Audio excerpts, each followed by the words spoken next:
wanted to talk a little bit about the concept of links in Canvas. Most everything in Canvas is a link, and I know that sounds obvious because it's a web-based thing and all web pages are based on links that you read and click. But when we look at, for example, the module, you should think of the items here under week 1 not as the items themselves, but just a link to an item. In other words, it's going to a repository somewhere else.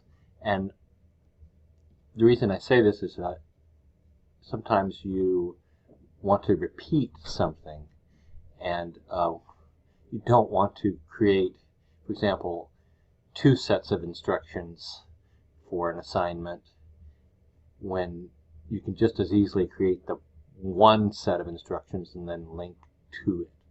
An example of this is the syllabus. We have a syllabus, we have a place for it under syllabus where we can click. We're going to make this into a link later. Here's, say, the campus syllabus. And then in the modules, it does not hurt to have, in week 1, to have an item that says read the syllabus, and we simply link to it. In other words, when we click, whether we click back here on that syllabus tab or whether we click here, it just goes to the same place. Same thing for join a group. If that was something I wanted them to do every week, I wouldn't need to create 6 different join a group pages. I just create 1 page and then I can add it. Using the plus sign, I can add it to week 1. I could go in and say, here's page, here's join a group. I can do that in every week. So in other words, think of these as links going to a repository, not necessarily as I need to stick the syllabus directly into the week. No, we want to link the syllabus into the week. While we're thinking about the concept of links, let's go ahead and take a look at the files in this course. These are all files that got imported with the rest of the content. And again, we place something into this files repository and then we can reference it, we can link to it from any of the weeks, or from you can put a link in a discussion board, you can put a link into an announcement. You can go pretty much anywhere in Canvas, and by linking to it you don't have to duplicate it, which is the last thing you want to do, because then you'll end up with multiple copies, and if you have to change a due date or something, you have to remember to go and change it in 2 or more places, and guess what, that never works out well. You're always going to miss one.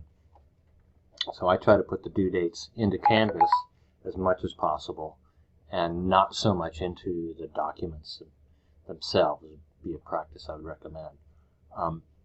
So here we are in the file area, and I'll just mention that just to make this easier for me, this is my preference.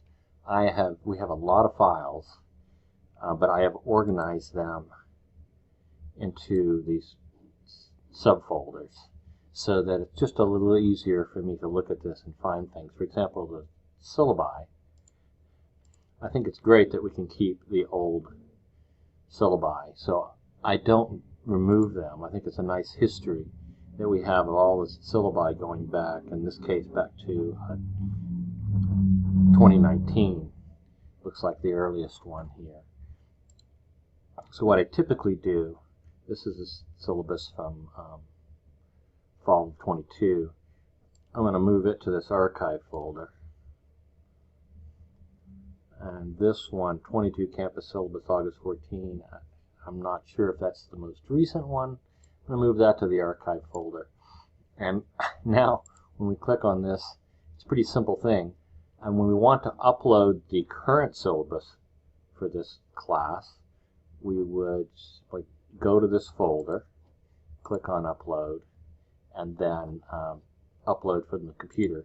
And then it'll be sitting here nice and clean, not so hard to find, and pretty clear with what you want. You don't have to fish around under, otherwise we might have a list of 200 items here. And it's not always easy to find in Canvas, but it helps if you can organize a little bit. For example, here's all the PowerPoints. I put them into a folder. always good to have these here. A lot of times PowerPoints, I would recommend, if it's just a regular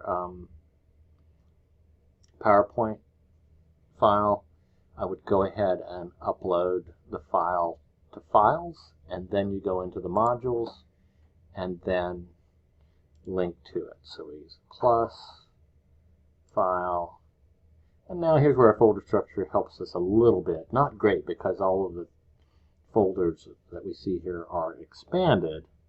There's all the syllabi, but here we're into Course Files PowerPoints, and we could find the one that we want and add that into the item.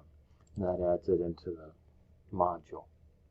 If it's a VoiceOver PowerPoint, the other way to do, rather than adding the file itself, is to have a page, and you can embed the PowerPoint into a page. But notice I've added the same presentation is available as a file here in PowerPoint format. It's nice when you embed it into the page because they can play it without having to open PowerPoint. It probably works a lot better on their phone to stream it like this. But then when you want to go back and make a change to the PowerPoint, because the PowerPoints, like everything, go out of date, and it's been 2 or 3 years, and you say, I want to change this PowerPoint. If trying to find that on your computer may be tough, but no worries.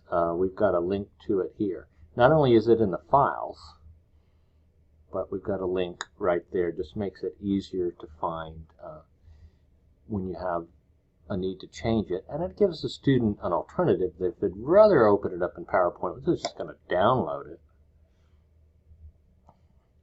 Now it has to download the PowerPoint, display it. And there's a download button. You can actually get the raw PowerPoint file. So that's sort of the best of both worlds.